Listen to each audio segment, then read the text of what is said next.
Because we've seen this movie before. George Soros funded groups and others literally pay protesters, and I saw. And you specifically cite that George Soros funded organizers are coming and disrupting these town halls. Where has that happened? Can you give us some examples of that? All you need to do is turn on the TV, and it's all over the place. Donald Trump and other MAGA leaders are absolutely terrified that the American people are standing up to them. They're saying that all of these protesters and all of these people showing up to the town halls are just paid protesters who are bought and paid for by, yep, you guessed it, George Soros. That's their conspiracy. It's just utterly ridiculous. And look, the American people are pissed. You know, this nonsense from the Trump regime of George Soros this, George Soros that. People ain't buying it. People are standing up. Let's talk about what's going down. Donald Trump posts, paid troublemakers are attending Republican town hall meetings.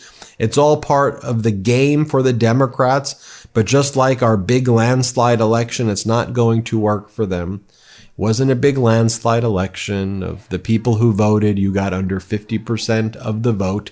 You lied to people about everything. You said you were going to lower egg prices and grocery prices and other prices on day one. You promised no tax on this, no tax on that, no taxes at all complete BS. You said you would make housing more affordable. You said you would give people all of these jobs. They wouldn't even know what to do with all of these jobs. You lied about everything, and you're a con artist. You're a fraud. You trick people. We tried to warn the people that you're a con artist. For whatever reason, they thought that you were telling the truth this time.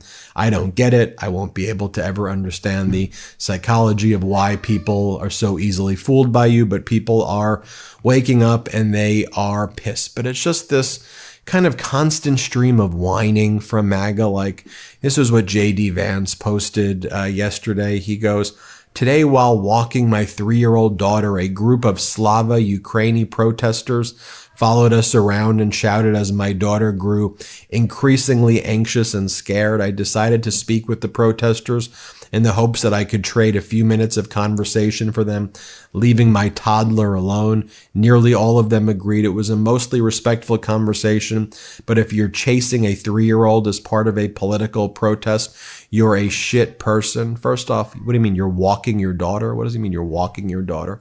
Also, you may be the shit person, J.D. Vance. Maybe they are pissed that you have cut off all military. Like, you're a murderer, J.D. Like, you're like a killer. You're like a pathetic coward killer who hides behind your 3-year-old as like a human shield, the same way Elon Musk brings his kid around as basically a human shield at this point. It's utterly pathetic. And didn't Trump do that at that NASCAR event as well, when he wouldn't actually give a crap about the horrible storms that were hitting some places in the United States? No, maybe you're a shit person, J.D. Vance, because you've withheld surveillance and intelligence from Ukraine. You've literally led to hundreds and maybe even thousands of Ukrainians getting killed over the past 48 hours. You've taken the side of Vladimir Putin. You know, you're a shit person, J.D. Vance. You're the shittiest person that there absolutely is. By the way, here's that exchange, just so you can see it. We're forcing both the Russians and Ukrainians. Right here, wrong saddle. Exactly. They certainly invaded Ukraine in 2022. But there needs to be a settlement. Ma'am, we are the aggressor every time. Ma'am, I understand that that's your view, and certainly they have, and certainly I have condemned, ma'am, please, you're interrupting. I'm speaking with you, and I'm trying to be respectful. I have condemned the invasion, but I've also condemned the perpetual. That is the policy of the administration. And I've talked to you guys now. Now, the head of the NRCC, the National Republican Congressional Campaign Committee, he's saying no more town halls, and he keeps repeating this ridiculous lie that, oh, we can't do the town halls because of George Soros.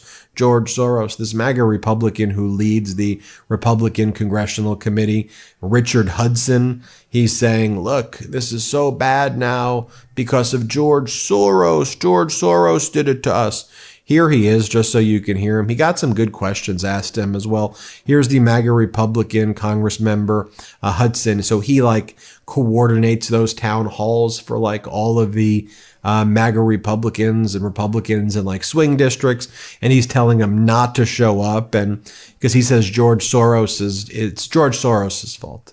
Play this clip. Unfortunately, the Democrat Party has hijacked these in-person town halls and busing people in whose sole purpose is to disrupt these meetings, and so you can't have a meaningful dialogue with your constituents. So my recommendation is use technology so you can have these meaningful dialogues, so you can actually reach more constituents. You know, a lot of people are really busy with their families and their jobs and their lives. They don't have time to go to a town hall meeting. I mean, are you just concerned about the optics, though? I'm concerned about Democrat activists who are disrupting. But do you have proof that these are all Democrats sitting in these constituent town halls? Just y'all's news coverage. Have you held a town hall?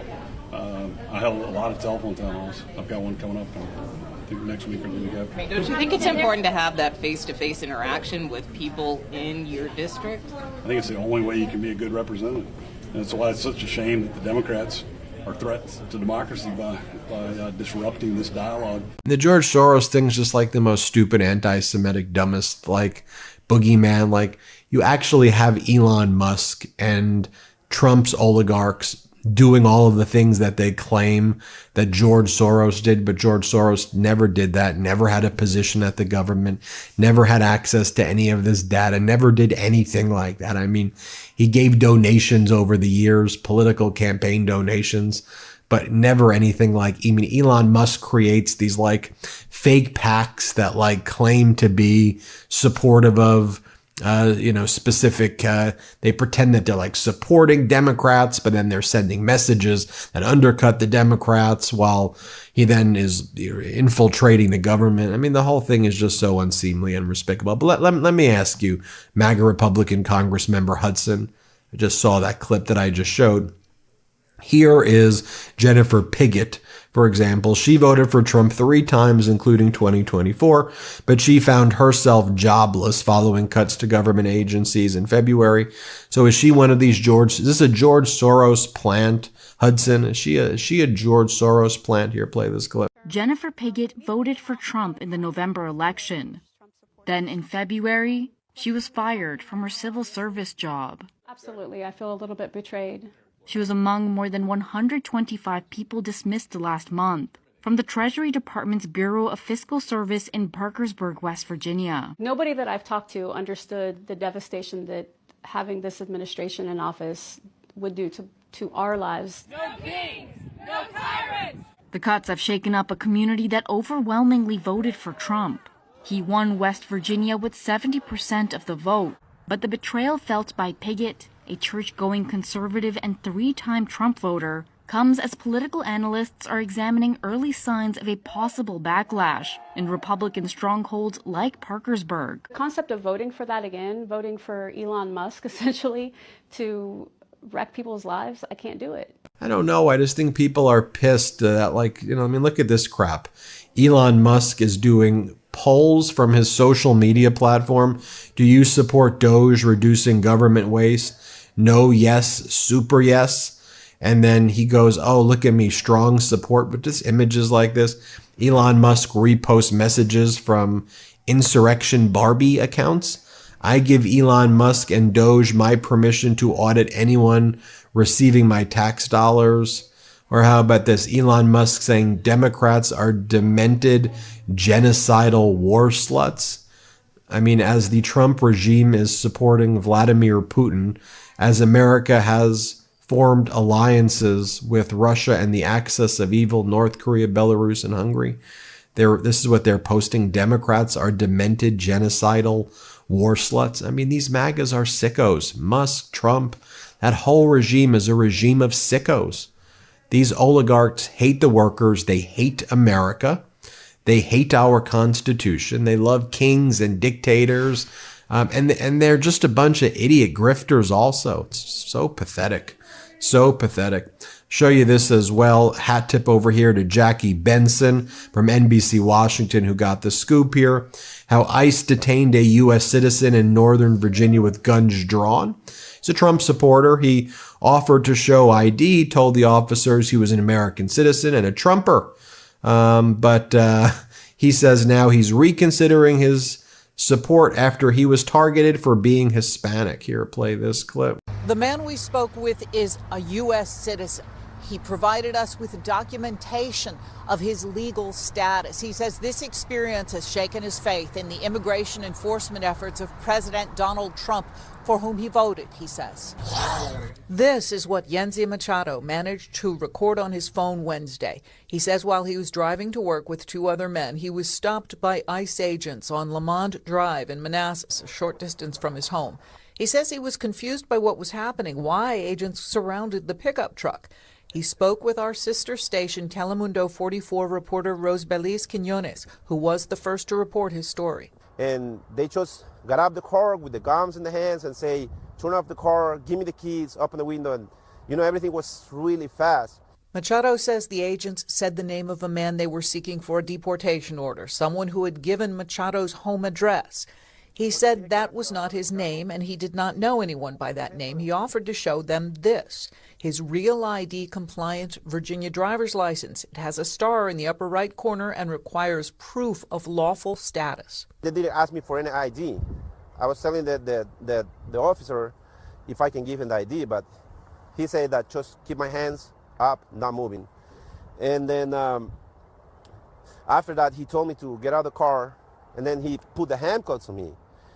And then he went to me and said, how did I get into this country? And if I was waiting for court or if I have any case. And I told him I was an American citizen. And he looked at his other partner like, smiling, like saying, can you believe this guy? Because he asked the other guy, do you believe him? Machado said he was uncuffed and immediately released after showing his driver's license. The 2 men with him were taken into custody. He does not know why. The incident has caused him to reflect. Because, like I say, I was a Trump supporter. I voted for Trump last elections, but because I thought it was going to be the things, like be pointless, like just go against criminals, not every illegal Hispanic looking like that they will assume we are illegals. So, do you think that's what they're doing now? That's what they're doing now. They're just following Hispanic people looking like. Immigration lawyers suggest that residents and citizens carry ID with them at all times. In Manassas, Jackie Benson, News 4. Man, the whole thing there is so utterly pathetic. What's Donald Trump doing while all of this is taking place?